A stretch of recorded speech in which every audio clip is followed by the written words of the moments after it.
Welcome to another episode of Preparing for the Unexpected. I'm your host, Alex Fullick, and as always, we like to talk about things related to resilience, business continuity, emergency management, crisis management, anything that helps you, your organization, or your community prepare for, respond to, and overcome adverse situations. If you'd like to be a guest on the show, please feel free. You can find me on LinkedIn. I'm the only Alex Fullick there. I'm really easy to find, and I do respond to everything I get. Longtime listeners and viewers, you'll know that recently my colleague and I, James Green, we did a live broadcast from the DRJ Fall 2023 conference in Phoenix. And we had a lot of great speakers stop by and share some insights with us during that broadcast. And today, I'm lucky enough to have one of those speakers come and talk to us and do a full episode. Her session was Components of a Resilience Program, and I'd like to welcome to the show Carol Paasch. Carol, welcome to the show.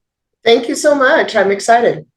It's great to see you again, and I know before we started chatting, you had a great time at DRJ. So did we. Yeah, it was phenomenal. I always love enjoying getting connected with my network again and finding out how I can learn or how I can figure out how to mentor. That's great. Well, I'm glad you could make it today and accepted the invitation to come on. Now, I know you and I have chatted back and forth, and we chatted in Phoenix, but could you take a minute to introduce yourself, what you do, and how you got into what you do? You bet.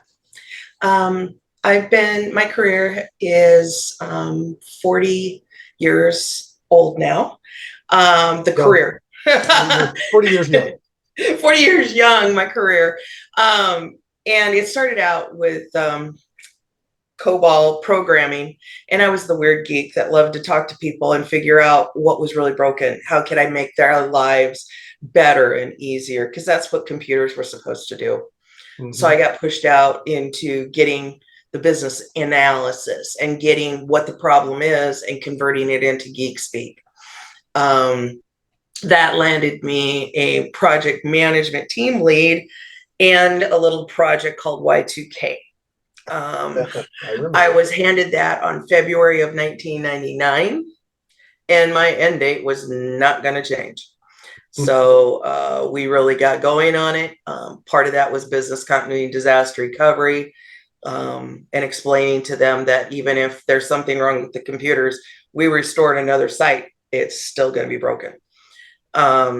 So it was good, and that's what started my business continuity journey. And so I've been business continuity, disaster recovery, emergency management since 2000. I've been a team of one most of the time. The last 3 years, I've been blessed with getting one of our call center personnel over onto our team, and I taught her business continuity and disaster recovery. And then I was able to get another gal over from the service desk, and she's been hitting the ground running as well. So I've got a team now.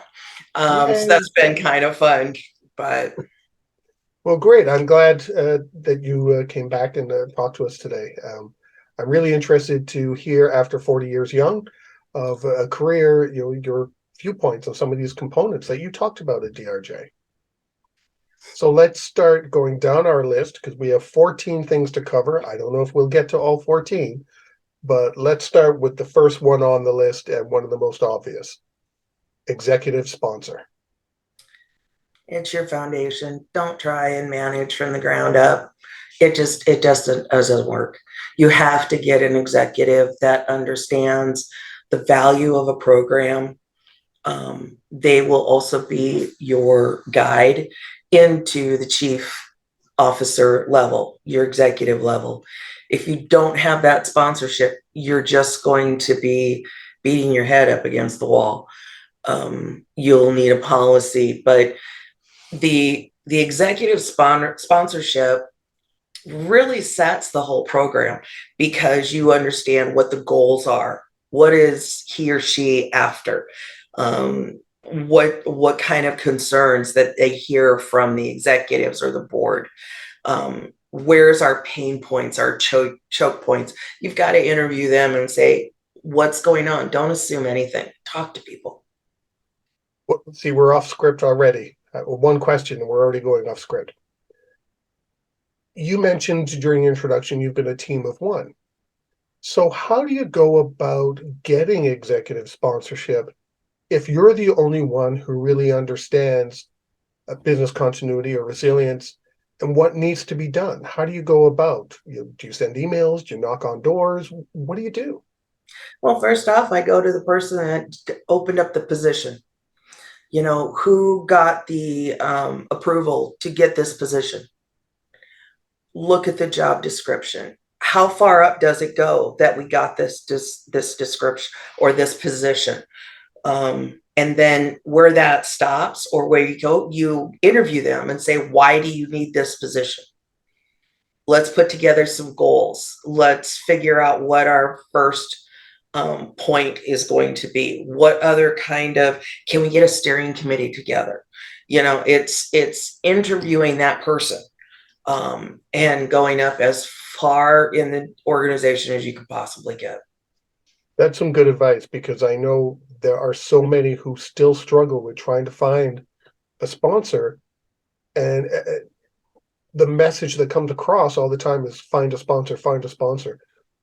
But what doesn't get said is how.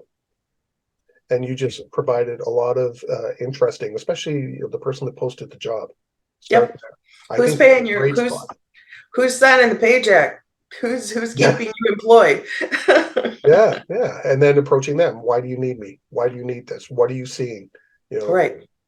Perfect. I'm really glad you gave that advice, because that's been missing in a lot of conversations lately that I'm hearing. So that's too bad. So let's jump to actually something. We'll go to the second one on the list because you just mentioned it, actually, a steering committee. Yeah. Once you've got your executive sponsor, find out who are their buddies, who's going to help support, who do we need on the steering committee to help identify, okay, here's a broader definition of the program. What are we going to do to prioritize? If we find some problems, who do I bring those to? The executive sponsor is, I apologize, the best thing about being remote. We got puppy dogs all over the place. But the steering committee needs to be the person or people that if you're having problems getting traction, or if you're seeing that there's a place that we need to focus to get better, the steering committee is that committee that's got that power, because they're going to oversee all the people that are you're supposed to be working with to get that back. So if you're having a problem and you escalate it and it comes back down saying, no, they need to work on this. Okay, document it and then say, when can I come back and get in so that we can keep moving forward? And and that turns into your status reports and your metrics. It slowly just organically develops. Now, you also talked about roles and responsibilities on the steering committee. How do you go about establishing that? Because if the steering committee is full of decision makers and top level people, everybody wants to be in charge. So how do you go about establishing roles and responsibilities that will work? You bet. Well, my executive sponsor happens to be my chief information officer. So he is the chair of the steering committee. But the steering committee does work together. They all know what they're here for. They're representing their part of the organization. So it's not doing any other new roles and responsibilities. They're bringing their expertise of their part of the company to the table, and we make decisions as a company on what's the next step for this program. Where do we accept the risk? Where do we mitigate the risk? Where do we throw some money at it if it's going to impact the business enough? So as basically, you just need to have your chair, which in most cases, is your executive sponsor. And then get the rest of that C-suite at the table so that they're plugged in. I was just going to ask that. Who should be at the table? Because I have been in places, and I'm sure you've seen it too or heard about it, that every department wants to be represented. But if you've got 40 departments, you can't have a steering committee with 40 people. But if you've got 10 departments in finance represented by one person, okay, that's more doable. So how big should a good steering committee be?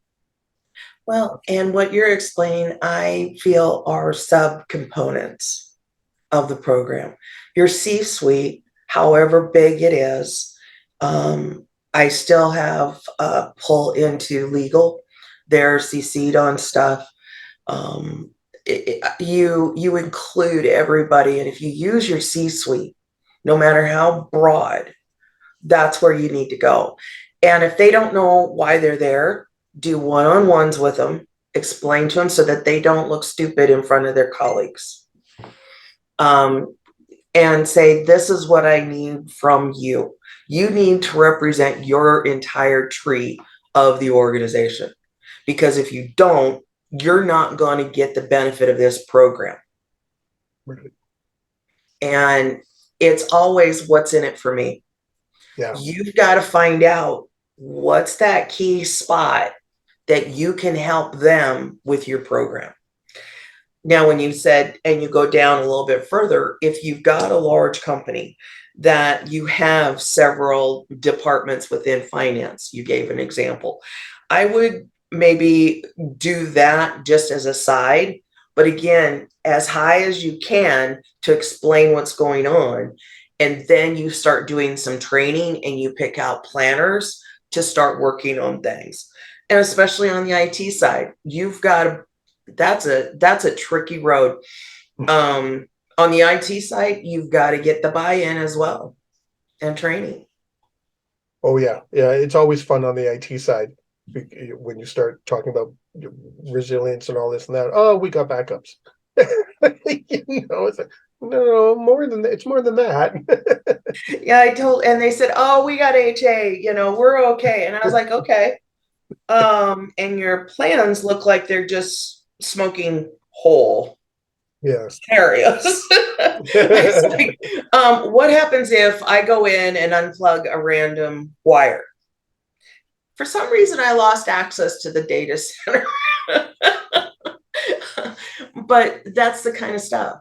It's not the scenario. People get so hung up on the scenario. It's a what if. What if this doesn't work? What are you going to do? Yeah. How many people are going to come at you? What's your recovery time objective? What are they expecting for it to come back up? What's your notification? How are you going to get updates up to the people instead of them banging on your door and ringing your phone off the hook? How are you going to get that done? Yeah. And I think that goes back to when this whole resilience business continuity industry started. It was built on fires, floods. So it's kind of been ingrained into people's heads over the years that everything is scenario based. And it doesn't matter. You can have a fire, flood, earthquake, or whatever. Your facility can still be unavailable. So now what do you do? Right. And getting your steering committee to understand that too, because I've been on steering committees where all they talk about is, do we have a plan for a fire? Do we have a plan for a flood? And it's like, how many plans do you guys need? And that's what I explained to him. I was like, I don't want to have to go to this large shelf and say, oh yeah, we're having a fire. I need to pull that one down. Yeah. Oh, we're having a flood. I need to pull that one down. It doesn't matter. What are you going to do if you lose a particular application? What are you going to do if you lose a third-party vendor? What about key resources? Primary sites? Just look at the things that make your department work. What are your responses and how are you going to handle it if it doesn't work? Yeah. I don't care why it's not working. We'll figure that out later. You've done your notifications. Now, what are you going to do? Sitting and twiddling your thumbs is not the answer. Or trying to figure it out then is not the answer either. Correct. Correct. On that note, we've come to the end of our first segment. We're talking with Carol Paasch today about components of your resilience program, and we will be right back. If you liked that video, thumbs up. If you didn't like that video, thumbs down. But leave me a message and let me know your thoughts. Of course, don't forget to subscribe. And in the meantime, stay prepared, everybody.